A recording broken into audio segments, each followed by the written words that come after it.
Bobby, Paul, get out here now! I can see you both just as plain as day. Get out from under here!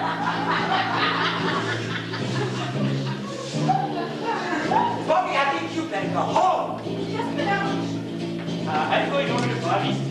Get back.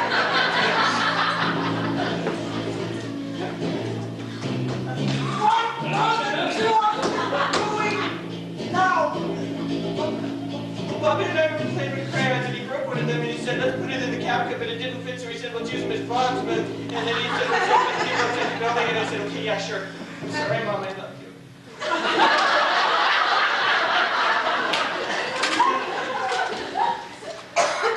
Then my mother asked me that dreaded question, the one every child on earth, since the beginning of time, has heard at least once in their lives when they aped the foolish behavior of their playmates blindly and without question.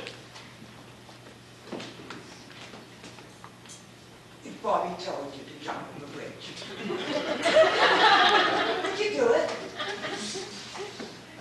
No. Oh, that's just great. You, before you answer, go to bed right now, young man, and stay there. And no dinner for you.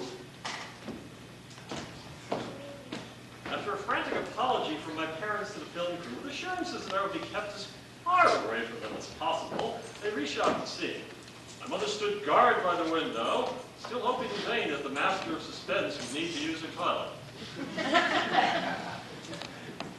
Didn't see much of Bobby after that. I didn't dare speak his name, no less invite him over to play. My parents were so embarrassed over what I did that they didn't even go to see the movie when it was released. But of course, it was mentioned whenever I got into even the slightest bit of trouble. And you threw crayons at that phone crew. Mom, that was years ago. Doesn't. You haven't changed a bit.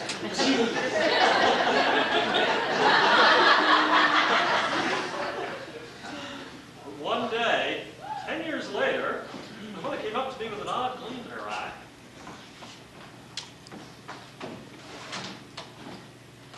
You never guess what's on the lecture. What? The wrong man. So? That was the Hitchcock movie that they shot at the front of your father's storefront. And you and Bobby Martin threw crayons at the phone. Remember? That was an Alfred Hitchcock film I tossed crayons at? Alfred Hitchcock, the Alfred Hitchcock. You didn't know that? Oh, no!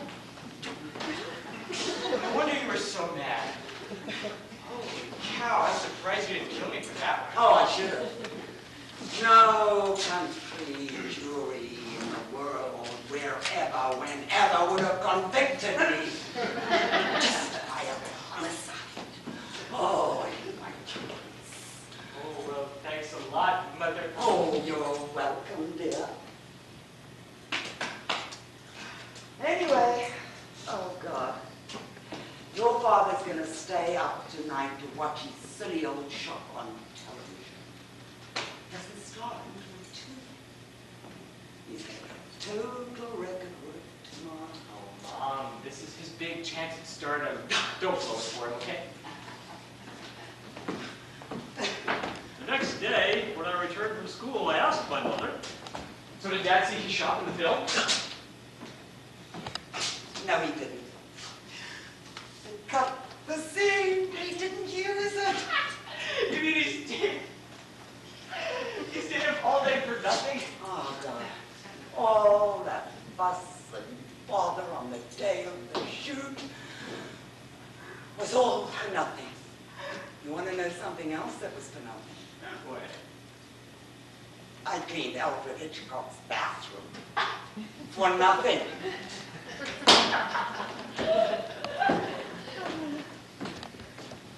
many years later in Los Angeles, I took a tour of the Universal Studios.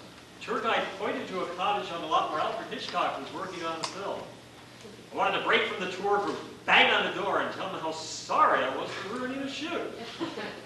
But I'd already interrupted one of his films, and I didn't want to do it again. A month later, he was dead. I missed my chance to apologize to the master of suspense himself.